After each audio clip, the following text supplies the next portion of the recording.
So this year my neighbor who raises sheep had her sheep sheared, and she gave me the wool from them.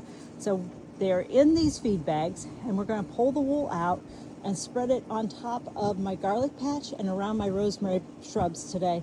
So hopefully helping everything to overwinter. It's already winter in Ohio. We have definitive snow on the ground here. It's just a dusting, it's not much, but with everything that's been going on, I have not been able to get outside, and it's okay. Believe it or not, garlic is really hardy, and my rosemary is planted close to the house, and they will both do fine with a little bit of frost. So we're gonna drag a couple of these bags over. I don't know how far these bags will go onto my garlic, but I have my soft neck garlic on this side of the bed, and then nothing up in the top of the U, but on this side I've got my hard neck. Now I was seeing green coming up when I checked it recently. I am not seeing it now. That doesn't mean anything.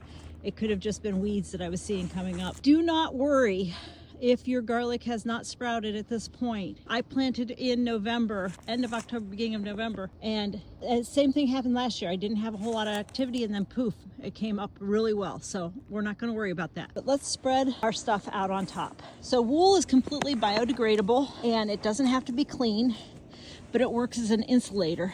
And it's really nice to be able to put over top of your garden bed. And instead of having straw growing, or wheat growing because of the straw having the wheat berries in it, I'll have nothing come spring, which will be kind of nice.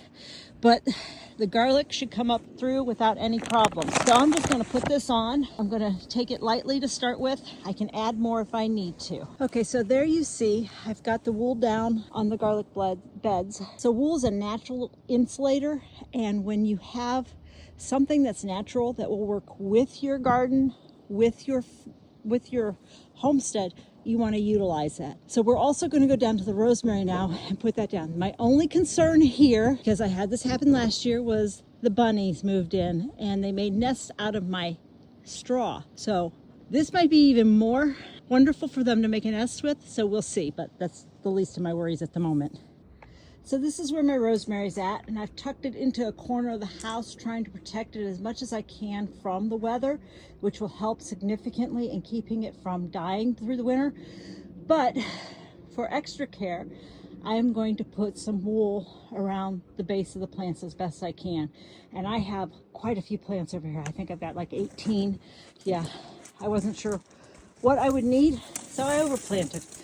But these turn into shrubs, especially in zones 4 and lower. Zone, what are we, 6A? They can die in the winter if they're exposed, which I lost all mine last winter. Not surprised, because they were exposed more. This winter, like I said, they're tucked into the corner of the house where hopefully they're shielded from a lot of the wet winter. But this is the west side of the house, so we will see. It's kind of the northwest corner is what I would describe this spot. So here we go. I'm going to put some wool around the base. So as you can see, I've got the wool placed all the way around my rosemary. I do have rosemary planted in another spot, but I don't need that much rosemary. So if this survives winter, I will be doing good. Like I said, I need to keep the roots as warm as possible. So I have the wool around it now. So both the rosemary and the garlic, 2 areas of the garden that I needed to get some extra coverage in, are done now. And we will go from there. We'll see how they do through the spring, especially the rosemary here. I'd like to not have to replant it again come spring, but I'll do what I need to do in order to have fresh rosemary. So this is Kelly signing off from Yellowknife Homestead. Have a great day.